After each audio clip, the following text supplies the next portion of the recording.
మొదటి యోహాను పత్రిక 3వ అధ్యాయము 23వ వచనం. మొదటి యోహాను పత్రిక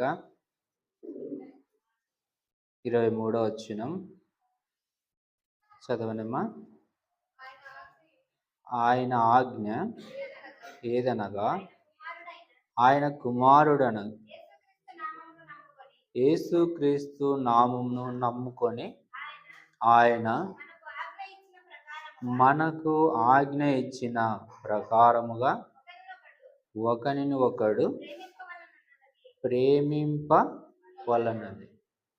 సరే, ప్రభు సాయం కొరకు.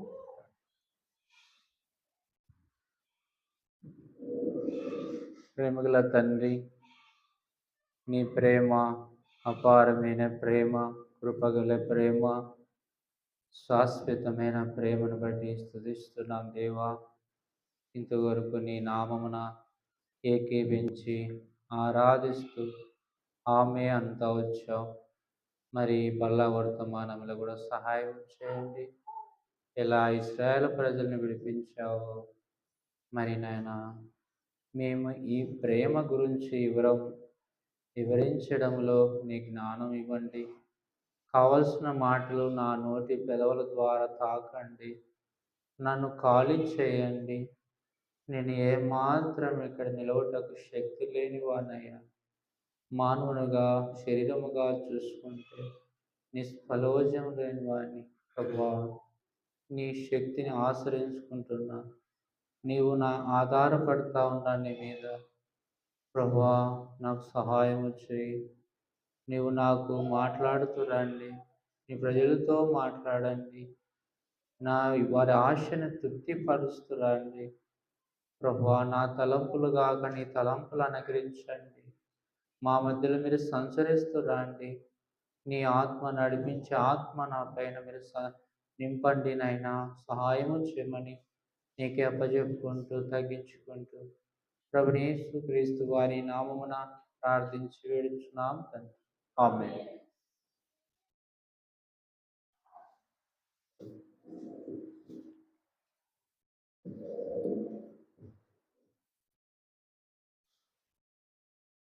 మొదటి యోహాను పత్రికలో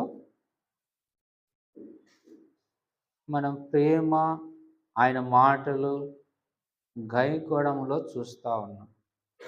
అలాగే 24 వచనం చదువుదామా. 24 ఆయన ఆజ్ఞలు గైకొన్నవాడు ఆయన యందు నిలిచు. చాలమ్మా. ఎవరైతే దేవుని ప్రేమ మనం కలిగి ఉంటే దేవుని ఆజ్ఞ మనము గైకొనండి. ఆయన ఆజ్ఞ ఎందుకనగా ఎట్లా? ఆయన ఆజ్ఞ ఏది చూద్దాం. ఆయన ప్రేమ ఎలాంటిది, ఆయన చూపించిన ప్రేమ చూస్తాం. యోహాను సువార్త 3వ అధ్యాయం. యోహాను సువార్త 3వ అధ్యాయము 5వ వచనం. యేసు ఇట్టనెను, ఒకడు నీటి మూలముగాను ఆత్మ మూలముగాను జన్మించితే గాని దేవుని రాజ్యములో ప్రవేశింపలేడని నీతో నిశ్చయముగా చెప్పుచున్నా. అందుకు యేసు అతనితో, ఒకడు నీతి మూలంగా పుట్టాల అంటే యేసు ప్రభు ఆయన మాట్లాడుతూ ఉన్నాడు, చెప్తా ఉన్నాడు. ఇది సమయం ఎప్పుడు జరిగింది అని చూస్తే మనం ఎక్కడైనా పైన జరిగే విషయం గమనించాల. 24 వచనం. అయితే యేసు అందరిని ఎరిగినాడు. చాలు. ఎవరిని ఎరిగినాడు? భూమి మీద జీవిస్తున్న ప్రతి మనిషిని ఎరిగినాడు. అందరి మనసులు యేసు ప్రభు తెలుసు. ఎవరి మనసులు మనకు తెలియకపోవచ్చు, కానీ యేసు ప్రభు అందరికీ తెలుసు.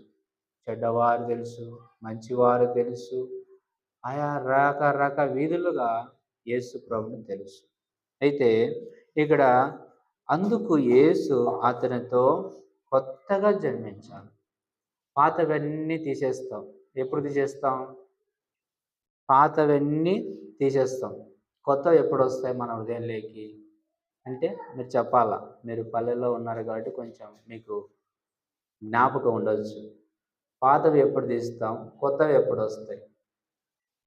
నేను చెప్పునా? నేను ఉన్నప్పుడు హిందూ కుటుంబంగా వచ్చినాము. అయితే మేము మామూలుగా దసరా పండగకి అట్లా మేము కొత్తవి వాడతాం.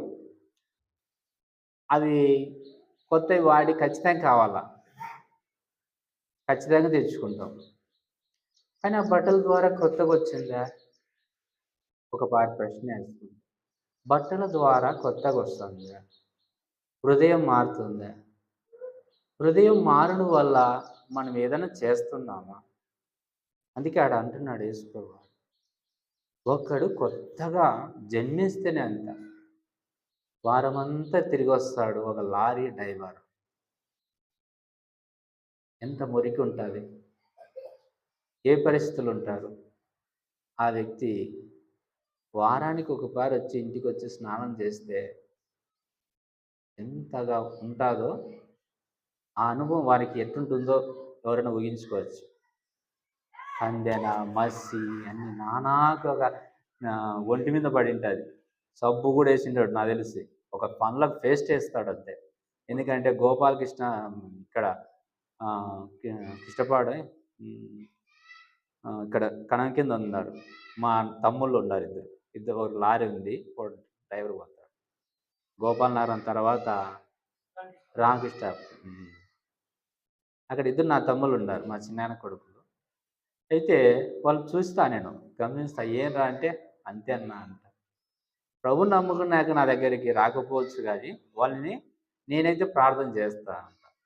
సరే, ఇప్పుడు మన అంశం ఏది అమ్మా? మనం ఏ దాని గురించి చెప్తా ఉన్నాం చెప్పాలా? మీరు చెప్తా అంటే మేము ముందుకు వెళ్తాంట. మీలో ఆసక్తి కనపడితే మనకు సంతోషం ఉంటుంది. అట్లా కొత్తగా జన్మిస్తే ఆ వ్యక్తి స్నానం చేసి ఎలాగుంటాడు అంటే మన జీవితంలో కూడా వాక్యమైన ఉదక స్థానం. ఇది నువ్వు ప్రభు దీని తర్వాత బల్ల విషయంలో వర్తమానం నిలబడుకున్నాను. బల్ల వర్తమానకు ఇది నమ్మొచ్చు నమ్మకపోవచ్చు, మీ ఇష్టం. నా ఉదయం భయం అవుతుంది. వ్యత్యాసం ఉంటుంది. ఒక చెప్పాలి ఎంత మిగతా వాళ్ళకి ప్రభు నేను దీనికి అనుకున్నా. ఆరాధన ఎన్నైనా బోధించవచ్చు ఉంది. యేసు ప్రభు అప్పుడు ఎంతో జాగ్రత్తగా స్నానం చేయకూడదు. శరీరం మనం తింటున్నామంటే పోయినప్పుడు ఆయన శరీరంలో ఉంది కాబట్టి కొత్తగా జన్మించాలంటే ఎలాగా?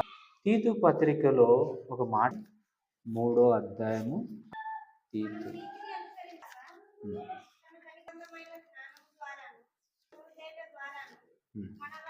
అది ఇప్పుడు ఏమన్నామ్మా? 3 నీతిని అనసిన క్రియల మూలముగా చాలు. ఎవరు కనికరం చేసిన ఇది ఎలా భావించుకోవచ్చు మీరు అన్న ఆశ జ్ఞాపకం ఉంటుంది. చూడండి, నీతి చాలు. ఆయన నీతి, ఆయన రాజ్యమును, ఆయన సిలువను ఎమ్మడిస్తూ ఆయన నీతి అంటే ఇతరులకు చెప్పవచ్చు. ఆయన నీ దేవుడు అంటే మీ దేవుడు మళ్ళా ఆడము. వాళ్ళకు జ్ఞానం ఉంది. ఇప్పుడు చూస్తూ ఉన్నారు మంచి దేవుడు అంటే వీళ్ళంతా చాలా నా కొరకు చనిపోయినాడు. వానికి లేదు, ఆన్సర్ లేదు. ఇంకొకటి వస్తాడు, దేవుడు ఉంటే చూపి అంటాడు. ఎట్లా లేకపోతే దేవుని ఎలా చూస్తావు? మానవుడిని కలవరం చేసే ఇప్పుడు మనం అయిపోతుంది. ఆరాధన పెళ్ళాడు చెప్పుకుంటాం, వెళ్ళిపోతాం. లోకం ఎలాగుంటుంది, మన విశ్వాసం ఎలాగుంటుంది? నేనైతే తిరుగుతూ వచ్చాను. అయితే జీవితంలో నేను చెప్పడం అంటే అల్లరంటే పెద్ద అల్లరిగా తిరిగాడు. ఇక చిల్లాకడుగా వాడి అందరికీ ఆ కర్రలు కానీ మా అమ్మ దగ్గరికి వచ్చి కొట్లాడి చెప్పడం జరిగినంత బాగుండే. అల్లరి ఆ గమ్యాన్ని చూసుకుంటాం. రండి మళ్ళీ మనం ఖచ్చితంగా మన వ్యక్తిగతంగా మనము జ్ఞాత యేసు ప్రభు ఆయన చదుమా చాలమ్మా. చేసిన కాగా యేసుక్రీస్తు వారి కనికరము ఉమ్, ఆయన ద్వారా పునర్జన్మ పునర్జన్మ ఎప్పుడు వస్తుంది అడుగుతున్నా అనుకోవద్దు. మీకన్నా అంటే మీకు అలవాటు ఉంటుంది పునర్జన్మ. మనం లోకరీతి నీ పేరు మారుతుంది చెప్పొచ్చు. బాప్తిసం నాకు నీకు వాడిని నిత్య జీవానికి నేను మళ్ళా నీకు రావాలా. ఇప్పుడు మనం ఏం చదివినాం? పునర్జన్మ పడిన తర్వాత ఆయన ఒక పేరు అంకులు తమ్ముడా గోకుల్ మార్చలేదు, సరస్వతి కూడా మార్చలేదు. ఆయన అట్లే ఉండని వద్దు, 2 పేర్లు వద్దని. కాబట్టి అయితే విషయం ఏముందంటే మేము ఎలా మార్చుకుంటాం రండి. ఇంకా ముందుకు పోతే యోహాన్ ఇక్కడే చూసుకుంటాం. 9వ వచనం అలానా 9వ వచనం మనం పుట్టిన ప్రతి ఇది గుర్తుపెట్టుకోవాలి. ఆయన నీతిమంతుషకుడు, నా దేవుడు, నా గొప్పలు చేయ దేవుడు, ఆశ్చర్యమైన కార్యక్రమాలు మనలో ఉంటాయి. ఇప్పుడు పాపం చేయడు వాళ్ళు ఉన్నారో నాకు తెలియదు. నోరు పవిత్రంగా ఉండాలా. మన జీవితాల్లో ఏ విధంగా ఏమొస్తుంది? ఈ శరీరము చాలా తిను తాగువాడు నిత్య జీవం పొందినుంటి వచ్చే ఆహారమును అని శరీరంలో పాలు పొందడం కూడా మంచిదే కాదు. గమనించాలి మన జీవితాలు ఎలా ఉన్నాయి, సరిచేసుకోవడమా లేదండి. రండి మనం ఏం చదవలేను.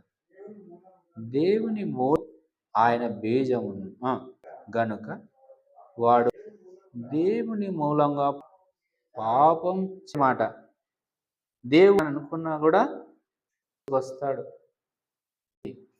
ఎక్కడుందమ్మా చదువుమా. ఉండరా దుష్టుడు సమర్థుడు విశ్వాసులు తండ్రి అని చెప్తా ఉన్నాడు. వాడు దుష్టుడు అన్నదానికి పడినాడ ఏముంది? వాడు వాడంటే ఎటుంటుంది? పరిస్థితులు వాల్యూ లేవు. సరే చూస్తే అపవాది పిల్లల లెక్క మనం ముందుకు పోదాం. మనం చూస్తే 4 5 పుట్టిన వానిందు లోకమందు పుట్టినాం. సంఘములో మమ్మల్ని బాప్తిసం తీసుకుని ఆయన మూలంగా పుట్టి ఉన్నాం. ఎటున్నాం? లోకములో జయించి వారుగా ఉన్నాం. 5వ అధ్యాయం 1వ వచనం తీస్తే ఉన్నాడు నముగా పుట్టి ఉన్నాడు అంటే దేవుని యందు పుట్టి దేవుని మూలముగా పుట్టించిన వాడిని ఆయన మూలముగా దేవుడు కూడా ప్రేమిస్తాడు. ఈ ప్రేమ మనం పొందాల. దేవుడు మన ప్రేమ కూడా ప్రవేశాడు. అలాగే రండి 3వ అధ్యాయం యోహాను సువార్త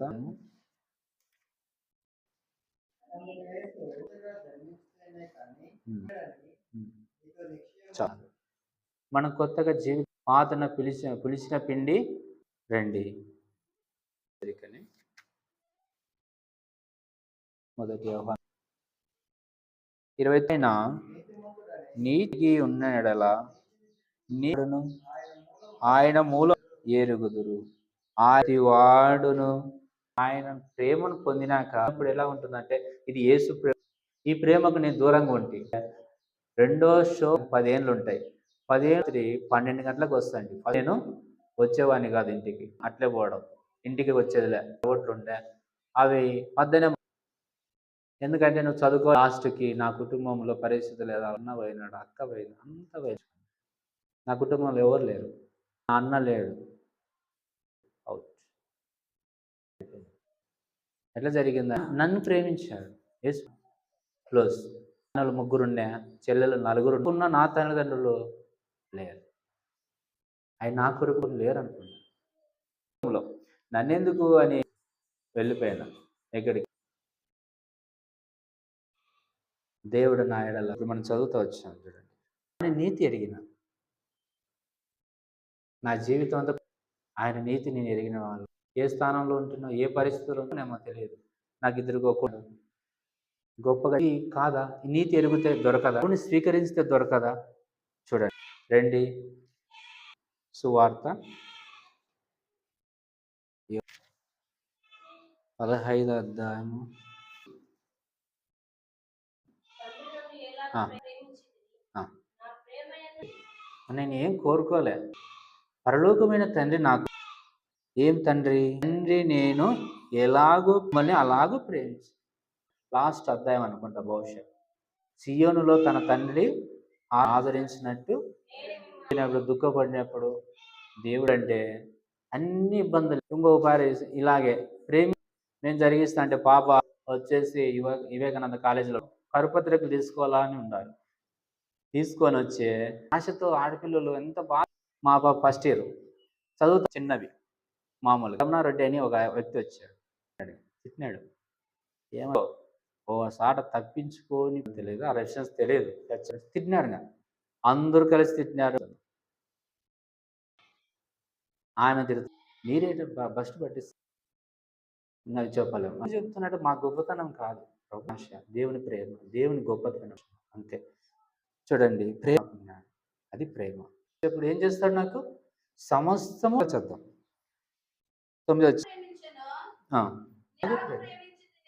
ఇలా ప్రాణం పెట్టేదో ప్రేమించాడు శాశ్వతమైన తలంచలేము అటు ప్రేమ. రండి 5 కీర్తనాల కూడా ఒక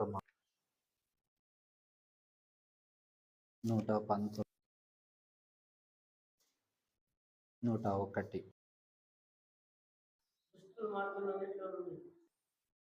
నీ వాక్యం దుష్టుని మార్గం నుండి తొలగించు. ఇప్పుడు మనం ఇప్పుడు దుష్టు నుండి మనం చదవండి ఉపారి అందరి మార్గముల నుండి నా ఇప్పుడు పైన చూస్తే మనకి నీ ఉపదేశమును నిర్లక్ష్యం చేయకూడదు, వాక్యము అనుసరించు. దుష్టుల మార్గం కూర్చున్న పాపుల సారే కూర్చోదు అంట. ఏది బారకట్ట కూలి జీతము ఏది కూర్చుంటారు. యాడికిలో ఈ ప్రాంతాలందరినీ కూర్చుంటారు, తువాలు వేసుకొని అంటారు బారకట్ట. సాయంత్రం ఇప్పుడు చదివిన మాట అదే ఏమించగలం కానీ మనం బాగుంటాం. మనము జీరో ప్రభు కరుపత్రికలు తీసుకుంటారు, రక్షించబడతారు కానీ దారి ప్రతిపోతారు. పరిస్థితి ఆరంభం బాగుంటుంది, చక్కగా పరిస్థితిలో అన్ని బాగుంటాయి. ఎంత బాగుంటుంది, ఎంతవరకు పాటించలేము, నీతి నెరవేర్చుకోవాలి ఆయన మార్గం. దావీదు ఇక్కడ కూడా ఒక మాట రాయబడుతుంది 4 కార్యములు విషయమైన మార్గములు నీ నోటి మాటను కాపాడుకుంటు చూడు జాగ్రత్తగా ఉన్నాను. ఆయన కార్యం గుర్తు చేసుకోవాలి. 2005లో వేసుకోవడం చూసారు, ఎక్కువ చూడలేరా? ఆయన ఎట్లుంటాడంటే ఒక జిబ్బ వేస్తాడు ఆ టైంలో అడుగు చిన్నపిల్లడు ఎట్లా అడిగి. ఆయన ఒకరోజు ఆదివారం నన్ను బాబాయ్ ఇక్కడ అయితే రా గోపాల్ ఉందిలే, నేను ఇంకా రిక్ష మామూలుగా సువార్థికుడుగా ఉంటుంది ఆ రిక్ష. వెళ్తున్నా సాయంత్రం ఆయన మళ్ళీ దిగి ఇంత ముప్పాలని నేను ఆయన ఎవరో తెలియదు, ఆమె చిక్కబట్టింది ఇలాగే మళ్ళా మరణం. చివరి సమయంలో నేను ఆయన దైవజను చూసే భాగ్యం మనిషి. ఆయన గురించి ఎక్కువ పరిచయం అంటారు, చాలా చక్కగా ఉంది రేపు నుండి. నేను వినడం నాకు ఏదిమా మనం చదువుతూ వచ్చినామే. మీ వయసుకు ఉండే ఒక మాట, ఉదయకాలం వెళ్ళి కూతురు పోతారు, బాగా ప్రార్థన చేసుకుని వచ్చినప్పుడు ఇద్దరికి ప్రేమ కలివారే ఇద్దరు. సరే నువ్వు అంటే వింటారా? వినరు. ఎప్పుడో ప్రార్థన చేసుకుని నా ప్రార్థన అంతా పెడతాం. కూతురు ఆ అమ్మ కసుంది, చిరాకు పడతారు. చేసుకొచ్చిన నా విశ్వాసం అంతా చెడగొడుతున్నారు. కూతుర్లు లేరా సన్మానించాలని బైబిల్లో రాయబడితే పరిస్థితి తల్లి కదా, నీ క్షేమమే కదా. అయిపోయింది ప్రార్థన, కసు నొక్కలు కదా, కసు అట్ట పెట్టి చెప్తారు. నేనెవరు చెప్పినప్పుడు ప్రార్థన చేస్తా ఉన్నా. వాళ్ళు వచ్చి నా దగ్గరికి వచ్చి చెప్తారు, ఏమన్నా చెప్తే ఆయన ప్రార్థన చేస్తాను. కష్టం యవనస్తులు తల్లిదండ్రులని సన్మానించాలా, ఓర్చుకున్న వాళ్ళు మన మంచికి చిన్న ట్రాఫిక్ లేక పక్కన. ఏం చదివినమ్మా? దావీదు కీర్తన ఒక్క రోజే కాపాడుకున్నాం, మన సాక్ష్యం కాపాడుకేలు సామెతల గ్రంథం చూద్దాం. సామెత 4:23 వచ్చింది. కాబట్టి ముఖ్యముగా నీ హృదయం కాపాడుకుంటామా? చూడండి మళ్ళీ చదవండి అమ్మా అందరం. హృదయము చదువుతున్నారు కానీ పాటిస్తున్నారు. హృదయము అన్నిటికన్నా ఇర్మీయా గ్రంథంలో సరే మాట ఆయా ఓకే 30:12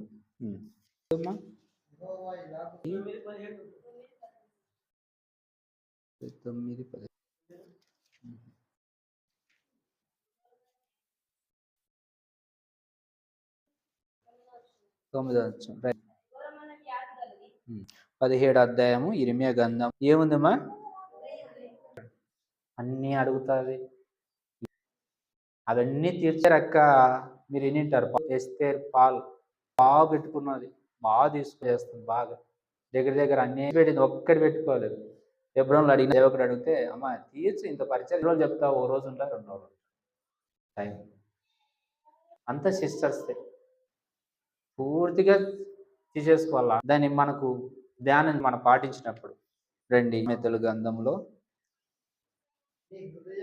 నీ హృదయంలో మన హృదయం నుండి జీడే బయలుదేరకూడదు అంట అనడం అంట ఉండి ఆ రొట్టె తిన ఆ శరీరం పవిత్రమైన శరీరం, పరిశుద్ధ గల శరీరం తినువాడు